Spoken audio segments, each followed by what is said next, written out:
Sur Radio Pays, nous sommes depuis la Charbonnière, Saint-Laurent-du-Maroni, avec une réunion publique et surtout des avancées, des travaux attendus depuis très longtemps par les habitants. On est avec Michael Papayot, le premier adjoint à la mairie de Saint-Laurent-du-Maroni, en charge des grands travaux. Bonsoir Michael Papayot. Bonsoir, ça va Mathieu. Avec vous, on va justement évoquer cette réunion publique qui vient de se terminer.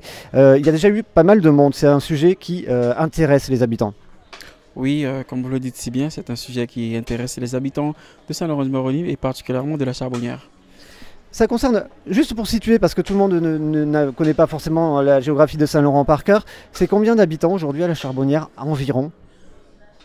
Environ, alors il y a 80 maisons, on va dire environ 200 habitants au niveau des bardeaux. Et c'est un quartier incontournable, c'est un quartier populaire qui, dans quelques mois, va commencer à se transformer et d'ici un an et demi, aura un visage entièrement neuf, c'est ça?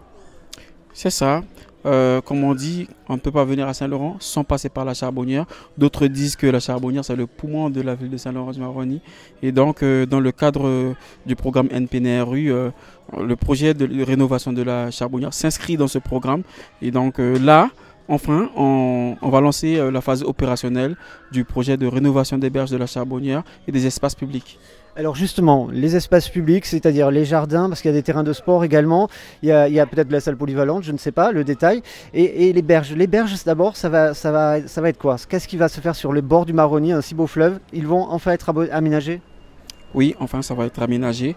Donc on va rénover les berges, installer du mobilier urbain, et des kiosques pour que les commerçants, les restaurateurs, les gens qui font de la couture, de l'artisanat puissent s'installer et puis créer un lieu vraiment convivial parce que l'esprit de la Charbonnière, c'est ça, c'est la convivialité, c'est la cohésion et la création de liens sociaux avant tout.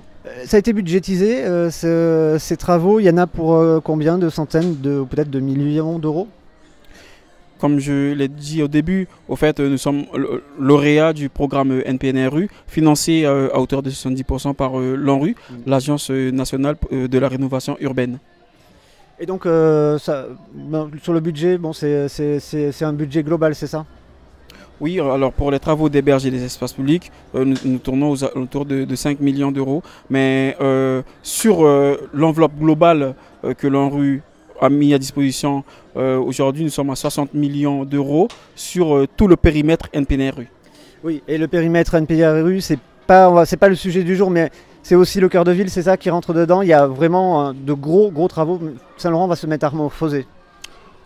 La rénovation urbaine que finance l'ANRU, c'est la Charbonnière, les Orchidées, le centre-ville avec ses 16 îlots et l'ex-Chog qu'on va bientôt récupérer, qui font partie du périmètre NPNRU. En fait, c'est trois zones qui font partie du périmètre NPNRU. Et donc, c'est particulièrement toute la ville de Saint-Laurent-du-Maroni qui va, le quartier ancien qui va être rénové, la Charbonnière, les Orchidées.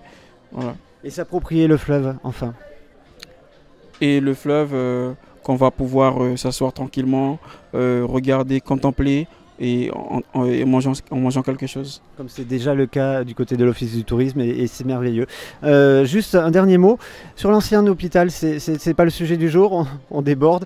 Michael Papayot, vous avez choisi le projet qui pourra remplacer cet hôpital, ce sera des logements, un hôtel de luxe, qu'est-ce qui a été choisi? Le projet qu'on veut faire au niveau de l'ex-Chog est bien spécifié dans la convention NPNRU. Donc, ce n'est pas quelque chose qu'on va inventer aujourd'hui. C'est déjà dans la convention NPNRU. Et donc, ça sera... Eh bien, ça sera... on va essayer de mettre une hôtel dedans, des galeries marchandes et puis la maison du projet de Saint-Laurent. Merci beaucoup Michael Papayot. En plus, quelques bonnes annonces ces derniers jours. Je parle des grands travaux, mais là c'est plutôt des travaux privés. C'est le début des travaux de l'Hyper-U à Saint-Laurent. On recevait justement Yandu ce matin dans le supplément Pays sur Radio Pays. Et Yandu nous disait, bon ça a traîné, ça a pris du temps, mais maintenant ça commence et sa joie de pouvoir se développer une nouvelle fois dans son ouest natal, Mana, Saint-Laurent. C'est la terre où il a grandi et il a été particulièrement heureux. Mais il y en a d'autres qui vont arriver aussi.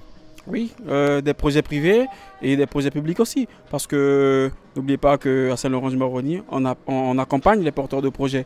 Vous parlez d'Hyper-U, il y aura Carrefour aussi qui va arriver. Et on va démarrer le projet du Carrefour à Saint-Giratoire qui va desservir l'Hyper-U de Saint-Laurent-du-Maroni. Ça veut dire qu'il y a toute une articulation, une prise en compte de tous les projets privés et publics qui vont essayer de rentrer en symbiose sur la ville de Saint-Laurent-du-Maroni et qui sera aussi créatrice d'emplois pour les habitants de Saint-Laurent. On a hâte, d'ici 2024, tout sera à peu près, une grande partie déjà aura changé de physionomie. On y travaille pour en tout cas. Là, le début des travaux, vous l'estimez pour Début novembre. Début novembre et la fin? Fin 2023. Merci beaucoup Michael Papayo, premier adjoint en charge des grands travaux. Merci d'avoir fait cette synthèse, d'avoir pris le temps de répondre à nos questions sur Radio Pays. Une émission, un entretien que vous pouvez retrouver en replay sur nos réseaux sociaux, sur notre chaîne YouTube et notre page Facebook. À très vite avec Radio Pays.